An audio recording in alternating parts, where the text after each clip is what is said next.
So friends, our sermon today is going to be offered by Reverend Carson Hawk. So for those of you who don't know Carson, they are a graduate of Pacific School of Religion and an ordained minister in the United Church of Christ and one of MUCC's covenant ministers. Those covenant ministers, they make their spiritual home here.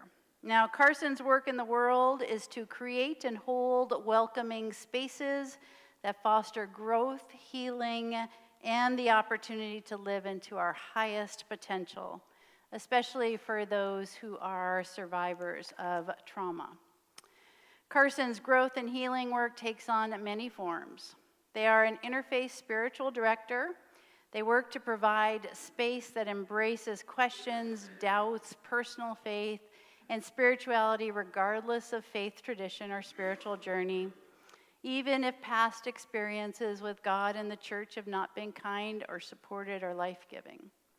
Now, in the new year, Carson will be preaching with us a few more times here via this remote strategy miracle that Jasper has arranged, as well as leading the... Oh, one more second. It is so good to be with you. I have missed you all so very much. It is good to see you and good to be here. Carson, hold on one second. Please join me in a spirit of quiet in whatever way feels right, most right for you. Divine source of love and light, we come to you with humbleness of heart. Prepare us in mind, body, and spirit for any insights you may have for us today.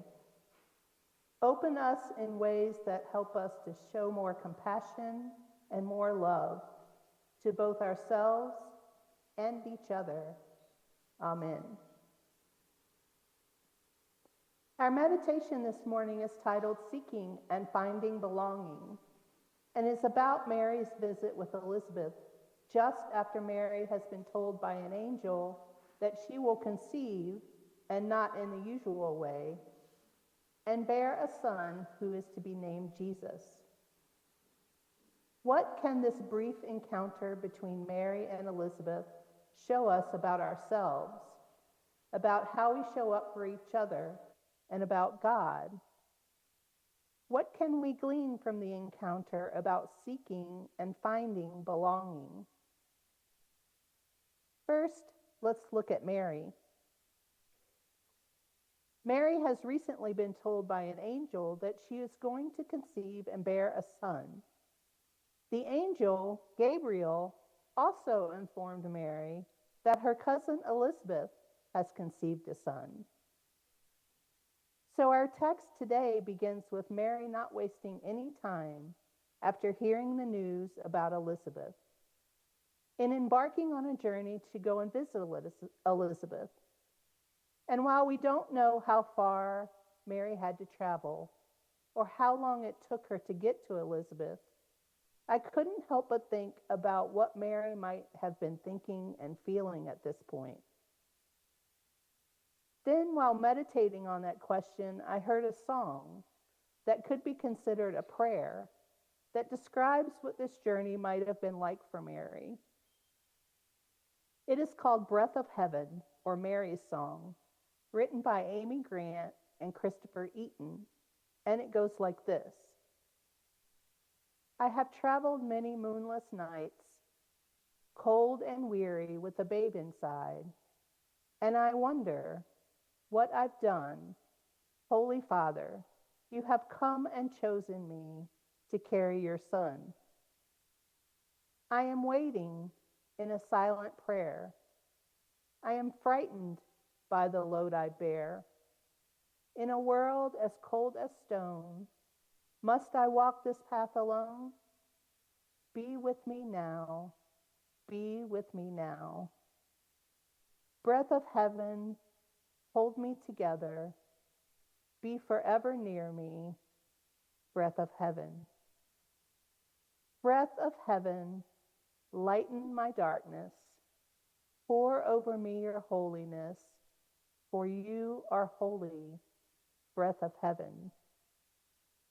Do you wonder, as you watch my face, if a wiser one should have had my place? But I offer all I am for the mercy of your plan. Help me be strong. Help me be. Help me. Breath of heaven, hold me together. Be forever near me, breath of heaven. Breath of heaven, lighten my darkness. Pour over me your holiness, for you are holy, breath of heaven. We humans are very complex. We hold complicated, opposing thoughts and feelings at the same time. As Mary journeys, she is scared and feeling alone, and yet she knows and is grateful that God is present with her and working to help her, give her strength, hold her together, and lighten her darkness.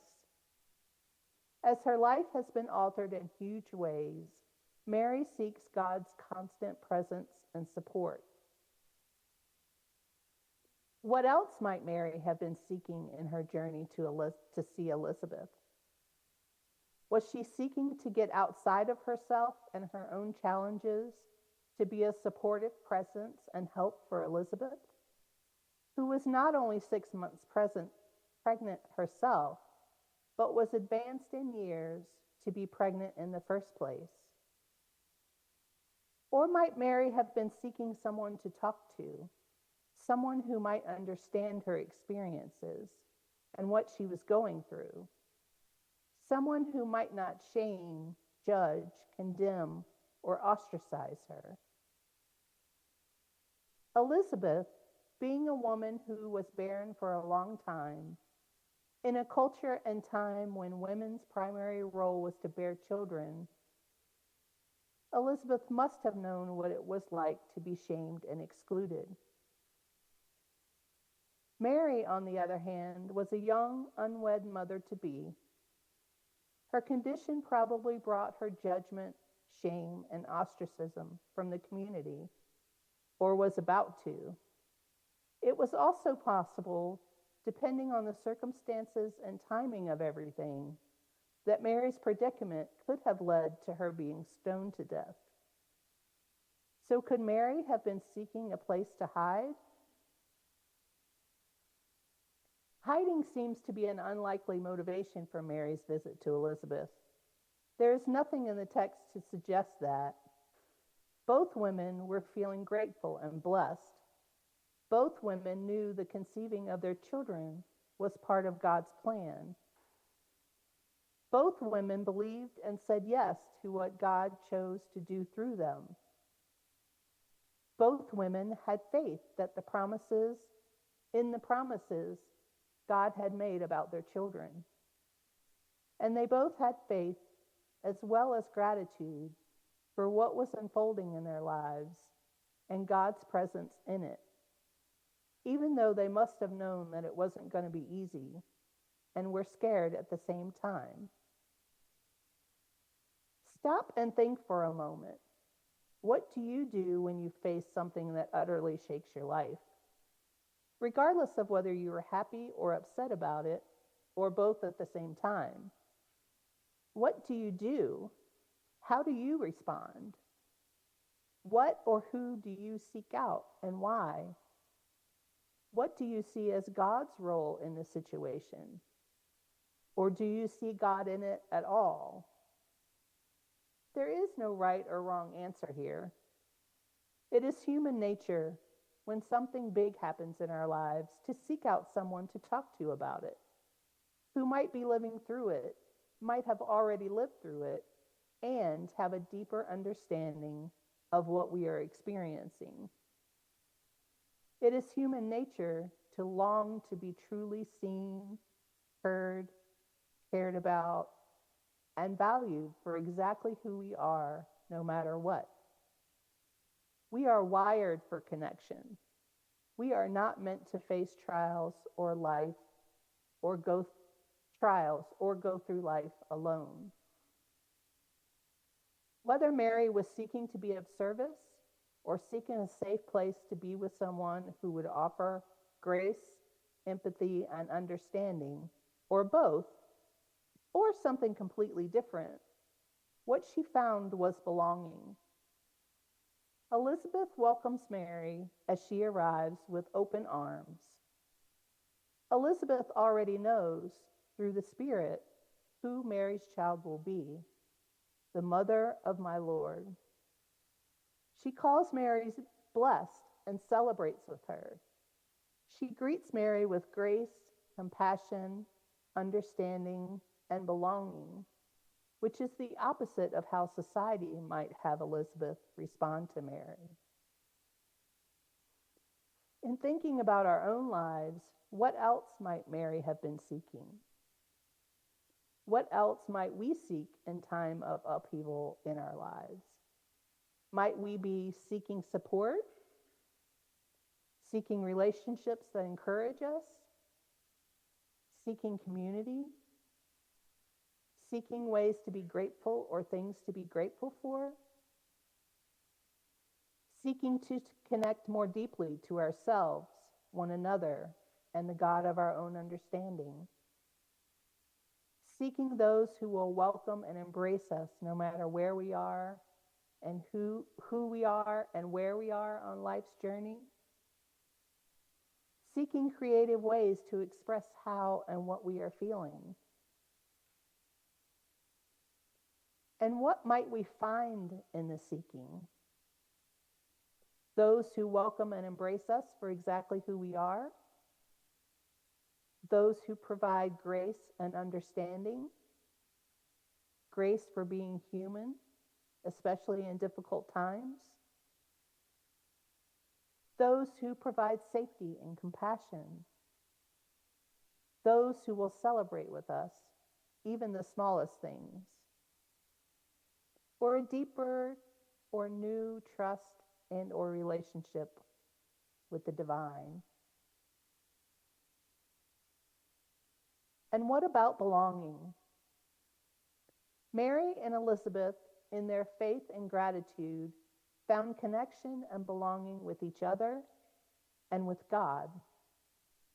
We all want to be seen, heard, and valued for exactly who we are. We also want to be valued for what we bring to the table in our relationships, in our communities, and in our work, whether it is paid work or volunteer work. In the process of seeking and finding, we also find belonging. In some ways, belonging is simply connecting, or a connection with one another and with God. When we genuinely feel like we belong, it changes us. It changes how we see ourselves. It changes how we see the world. It changes how we move, act, and behave in the world. And in turn, it changes the world. Another way we can find belonging is to be the longing of somebody else. Be to one another the person you long to have in your life. Be the welcoming person. Be the one who accepts people for exactly who and where they are. Be the listening ear. Be the sounding board. Be the person who is super supportive. Be the person who is a safe place for those who might not feel safe in other environments. Be the person who shows compassion. Create spaces of belonging for others. Be the person who offers grace and understanding in ways that society doesn't, especially in these current times. Be the person who helps people feel seen, heard, and valued. And continue to be the community of faith where spirit and compassion meet. Be the love the world needs.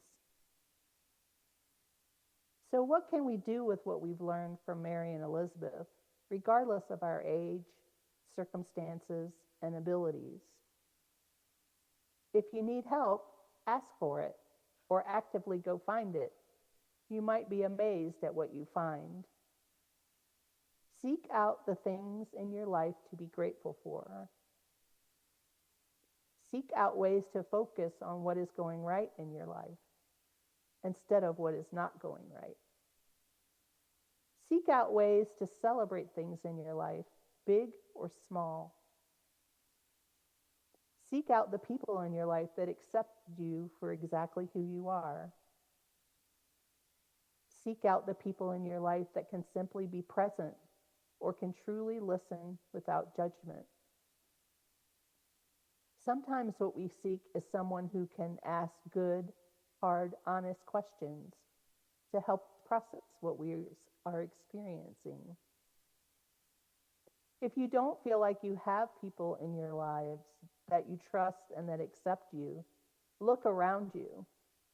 This is a community filled with many wonderful and amazing people who are kind and willing to be a compassionate presence for one another. Find those who are going through or have been through something similar. Find creative ways to express how you are feeling and what you are experiencing. And if you don't find what you're looking for, then create it for yourself and for others. Find ways to connect more deeply to God, nature, spirit, love, higher power, or your own understanding of God. And in the journey of seeking and finding, you will inadvertently find belonging, because in the seeking and finding, you are not alone. Thank you.